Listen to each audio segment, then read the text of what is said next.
Hello students, how are you? I hope all of you feeling better. Let's start our fourth political chapter.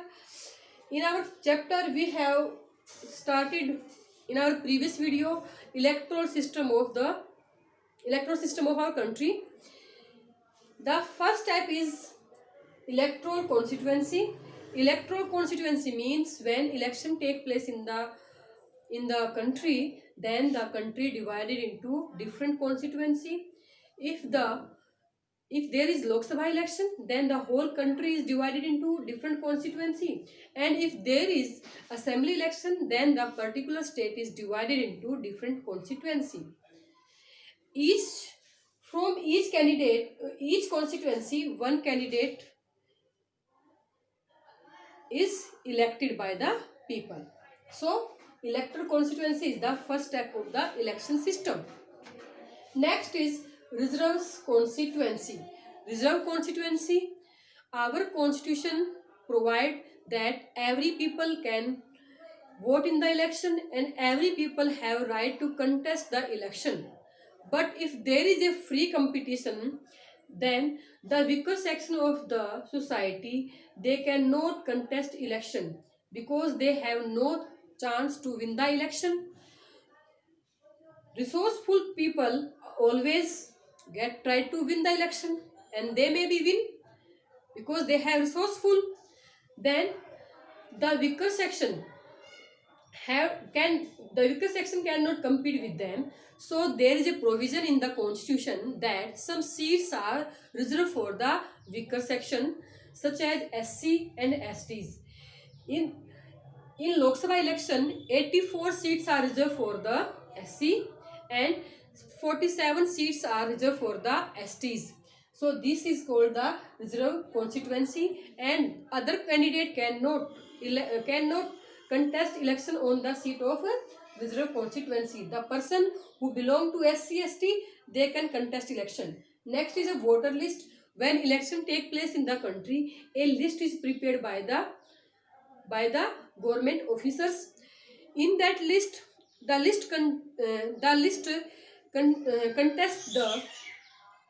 contain the name of the voters from the constituency.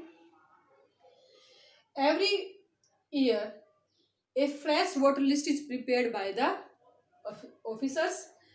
government officers, because in the previous election there are some people who are below the 18, and in the coming election they are above the 18. So every year a fresh voter list is prepared by the people.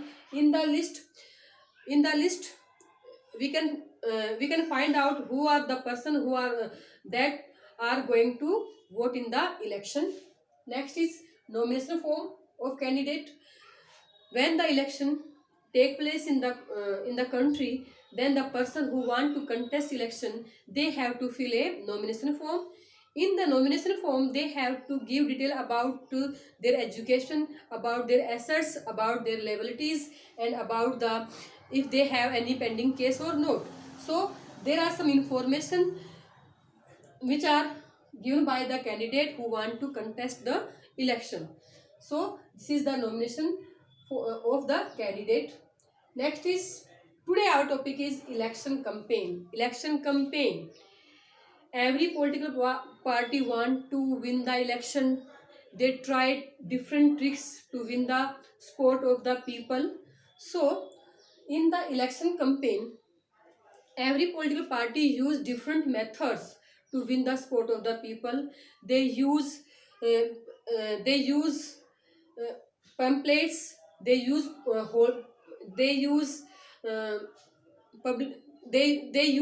public meetings, rallies are held in the election, so that they can mobilize their policies, so they can win the support of the people.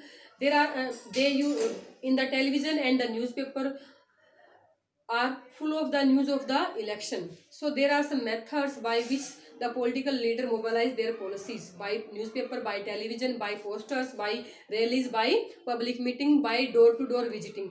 There are some methods by which the political parties mobilize their policies. In the election, there is a free competition. In that, every political party mobilize their policy, and criticize the policy of the other party. People have to decide which party is better for them, and on which party they are going to vote.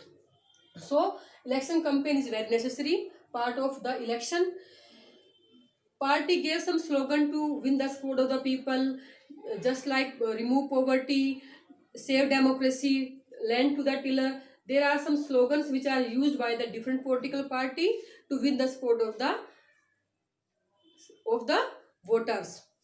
And the political, there is a foundation of the political party. They have to follow some rules in the election campaign. First is, any political party cannot use the government vehicle for their purpose, and any political party cannot threaten and bribe to the voters.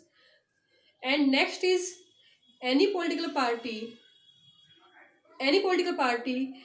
cannot spend more than 25 lakh rupees in the Lok Sabha election and more than 10 lakh rupees in the Vidhan Sabha election. So these rules are followed by the political party. If any political party cannot use these rules, their election may be rejected.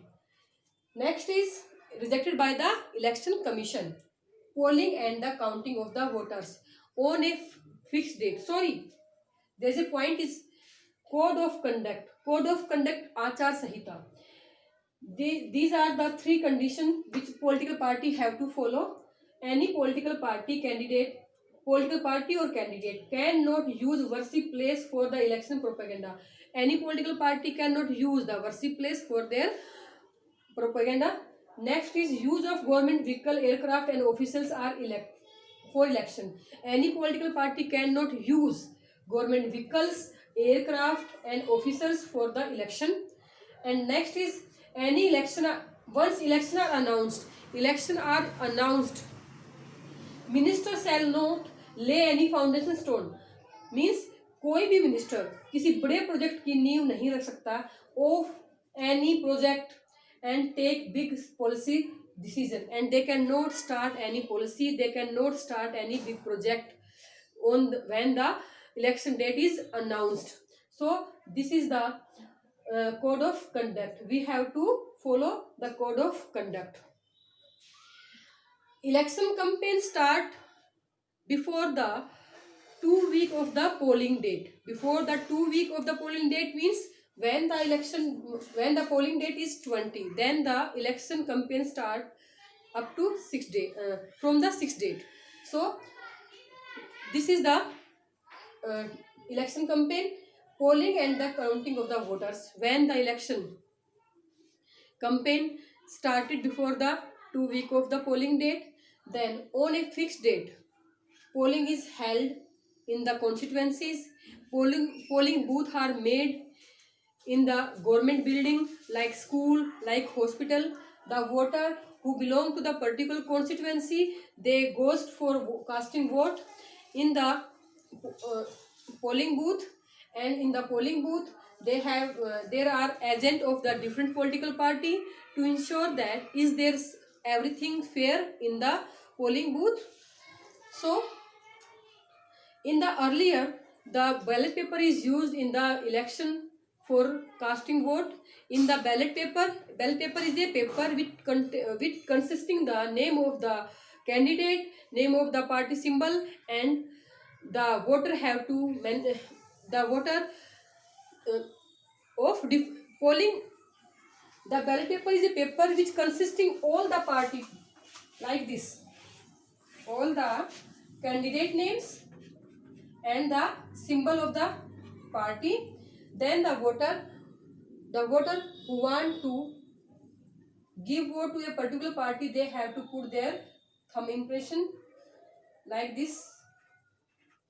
So this is used in the earlier, but nowadays we use EVM machines, electoral voting machines. These are electronic voting machines. We always see in television when election are take place, like EV machine are also like this.